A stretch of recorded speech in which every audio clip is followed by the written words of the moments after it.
Literature, one of the crowning achievements of human civilization. Through literature, we can examine what it means to be human. We can engage and confront history as seen through the author's lens. We can explore fantastic and diverse worlds that were conceived in the author's imagination. We could be stimulated by ideas, challenged, informed, and enlightened.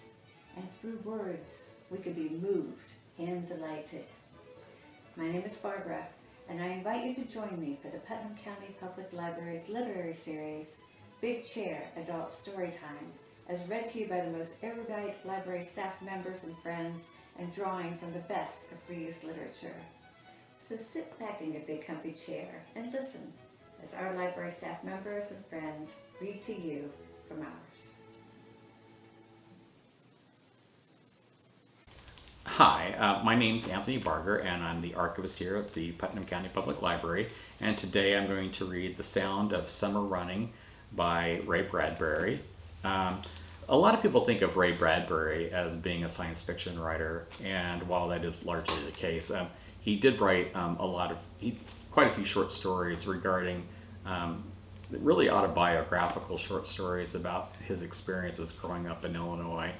In this case, this short story is often found in a book called Dandelion Wine, which I highly recommend. In this case, it's part of a collection that we have here at the library, which is, I believe it's 100 of Bradbury's most celebrated tales. So a collection of short stories by Ray Bradbury. And this particular story really touched me. I didn't really start reading Ray Bradbury until I was in my 20s, and I came across this almost immediately. And I didn't know that someone thought like I did as a child. In this case, it's about a young boy who has this connection with a new pair of sneakers and summertime, which I so could identify with. So, as I say, without further ado, this is The Sound of Summer Running by Ray Bradbury. Late that night, going home from the show with his mother and father and his brother Tom, Douglas saw the tennis shoes in the bright store window. He glanced quickly away, but his ankles were seized, his feet suspended, then rushed. The earth spun, the shop awnings slammed their canvas wings overhead with the thrust of his body running. His mother and father and brother walked quietly on both sides of him. Douglas walked backwards, watching the tennis shoes in the midnight window left behind. "It was a nice movie," said Mother. Douglas murmured, "It was." It was June and long past time for buying the special shoes that were quiet as a summer rain falling on the walks. June and the earth full of raw power and everything everywhere in motion. The grass was still pouring in from the country, surrounding the sidewalks, stranding the houses. Any moment the town would capsize, go down and leave not a stir in the clover and weeds. And here Douglas stood, trapped on the dead cement and the red brick streets, hardly able to move. "Dad," he blurted out, "back there in that window, those cream sponge pair of Lightfoot shoes." His father didn't even turn. "Suppose you tell me why you need a new pair of sneakers. Can you do that?" "Well," it was because they felt the way it feels every summer when you take off your shoes for the first time and run in the grass.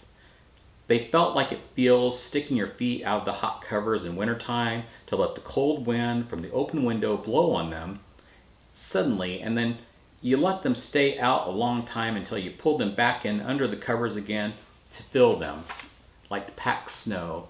The tennis shoes felt like it always feels the first time every year, wading in the slow waters of the creek and seeing your feet below, half an inch farther downstream with refraction than the real part of you above water. "Dad," said Douglas, "it's hard to explain." Somehow the people who made tennis shoes knew what boys needed and wanted. They put marshmallows and coiled springs in the soles, and they wove the rest out of grasses bleached and fired in the wilderness. Somewhere deep in the soft loam of the shoes, the thin, hard sinews of the buck deer were hidden. The people that made the shoes must have watched a lot of winds blow the trees and a lot of rivers going down to the lakes. Whatever it was in the shoes, and it was summertime. Douglas tried to get all this in words. "Yes," said Father, "but what's wrong with last year's sneakers? Why can't you dig them out of the closet?" Well, he felt sorry for boys who lived in California, where they wore tennis shoes all year and never knew what it was to get winter off your feet, peel off the iron leather shoes all full of snow and rain, and run barefoot for a day, and then lace on the first new tennis shoes of the season, which was better than barefoot. The magic was always in the new pair of shoes. The magic might die by the 1st of September, but now in late June there was still plenty of magic, and shoes like these could jump you over trees and rivers and houses, and if you wanted, they could jump you over fences and sidewalks and dogs.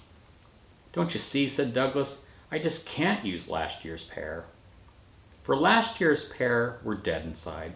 They had been fine when he started them out last year, but by the end of summer every year, you always knew you couldn't really jump over rivers and trees and houses in them, and they were dead.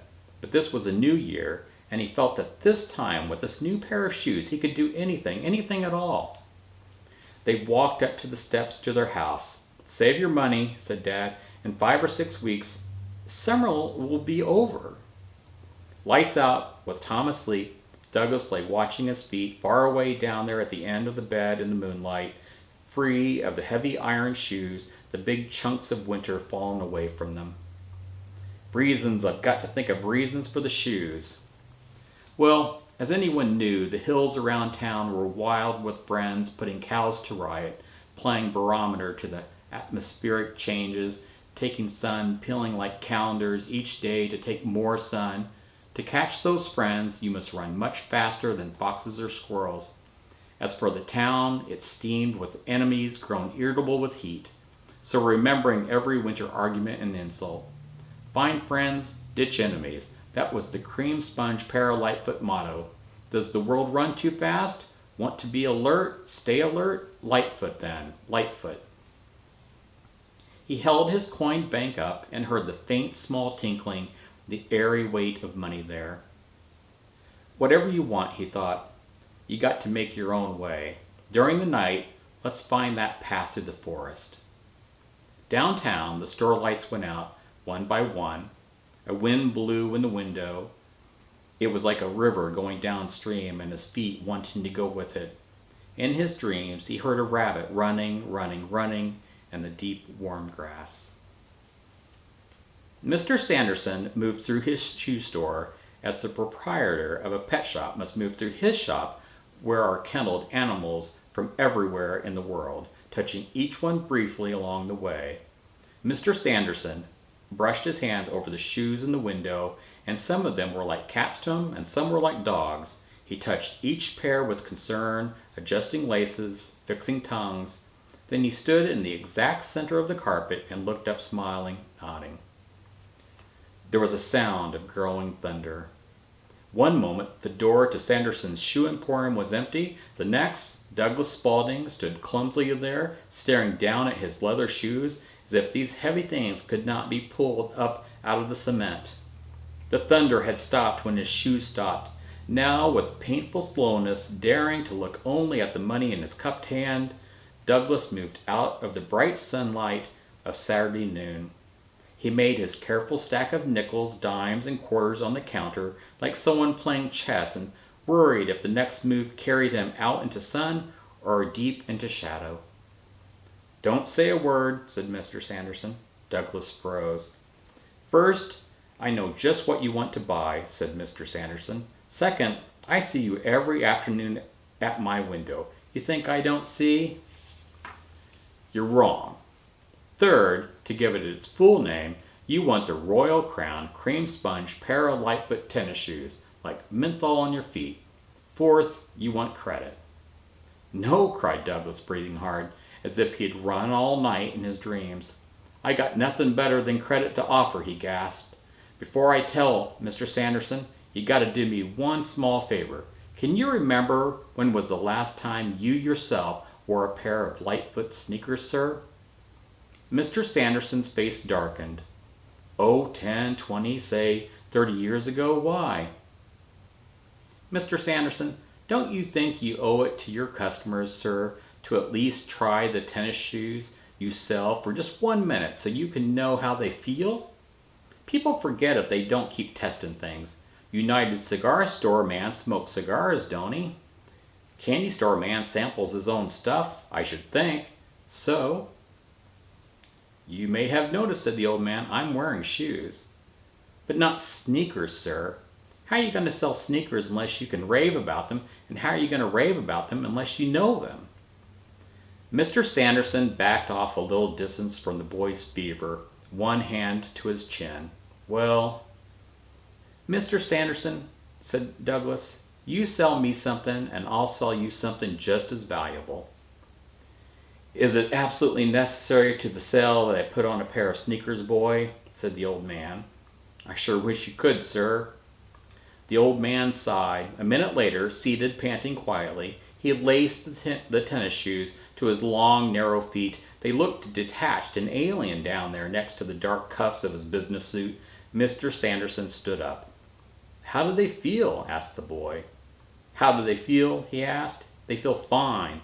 He started to sit down. Please, Douglas held out his hand. Mr. Sanderson, now, could you kind of rock back and forth a little, sponge around, bounce kind of, while I tell you the rest? It's this. I give you my money. You give me the shoes. I owe you $1. But Mr. Sanderson, soon as I get those shoes on, you know what happens? What? Bang! I deliver your packages, pick up your packages, bring your coffee, burn your trash, run to the post office, telegraph office, library. You'll see 12 of me in and out every minute. Feel those shoes, Mr. Sanderson? Feel how fast they take me? All those springs inside? Feel all the running inside? Feel how they kind of grab hold and can't let you alone and don't like you just standing there? Feel how quick I'd be doing the things you'd rather not bother with? You stay in the nice, cool store while I'm jumping all around town. But it's not me, really. It's the shoes. They're going like mad down alleys, cutting corners and back. There they go. Mr. Sanderson stood amazed with the rush of words. When the words got going, the flow carried him. He began to sink deep in the shoes, to flex his toes, limber his arches, test his ankles. He rocked softly, secretly, back and forth in a small breeze from the open door. The tennis shoes silently hushed themselves deep in the carpet, sank in the jungle grass and loam and resilient clay. He gave one solemn bounce on his heels in the yeasty dough, in the yielding and welcoming earth. Emotions hurried over his face as if many colored lights had been switched on and off. His mouth hung slightly open. Slowly, he gentled and rocked himself to a halt, and the boy's voice faded, and they stood there looking at each other in a tremendous and natural silence. A few people drifted by on the sidewalk outside in the hot sun. Still, the man and boy stood there, the boy glowing, the man with revelation in his face. Boy, said the old man at last, in 5 years, how would you like a job selling shoes in this emporium? Gosh, thanks, Mr. Sanderson, but I don't know what I'm going to be yet. Anything you want to be, son, said the old man, you'll be. No one will ever stop you. The old man walked lightly across the store to the wall of 10,000 boxes, came back with some shoes for the boy, and wrote up a list on some paper while the boy was lacing the shoes on his feet and then standing there waiting. The old man held out his list. 12 things you got to do for me this afternoon. Finish them, we're even, Stephen, and you're fired. Thanks, Mr. Sanderson. Douglas bounded away. Stop, cried the old man. Douglas pulled up and turned. Mr. Sanderson leaned forward. How did they feel? The boy looked down at his feet, deep in the rivers, in the fields of wheat, in the wind that already was rushing him out of town. He looked up at the old man, his eyes burning, his mouth moving, but no sound came out. Antelopes, said the old man, looking from the boy's face to his shoes. Gazelles? The boy thought about it, hesitated, and nodded a quick nod. Almost immediately he vanished. He just spun about with a whisper and went off. The door stood empty. The sound of the tennis shoes faded in the jungle heat. Mr. Sanderson stood in the sun-blazed door listening. From a long time ago, when he dreamed as a boy, he remembered the sound. Beautiful creatures leaping under the sky, gone through brush under trees away, and only the soft echo of their running left behind. Antelopes, said Mr. Sanderson. Gazelles. He bent to pick up the boy's abandoned winter shoes, heavy with forgotten rains and long melted snows, moving out of the blazing sun. Walking softly, lightly, slowly, he headed back towards civilization. The end. Well, I hope you enjoyed that. It's, again, one of my favorite Ray Bradbury stories. And thanks, and have a good day.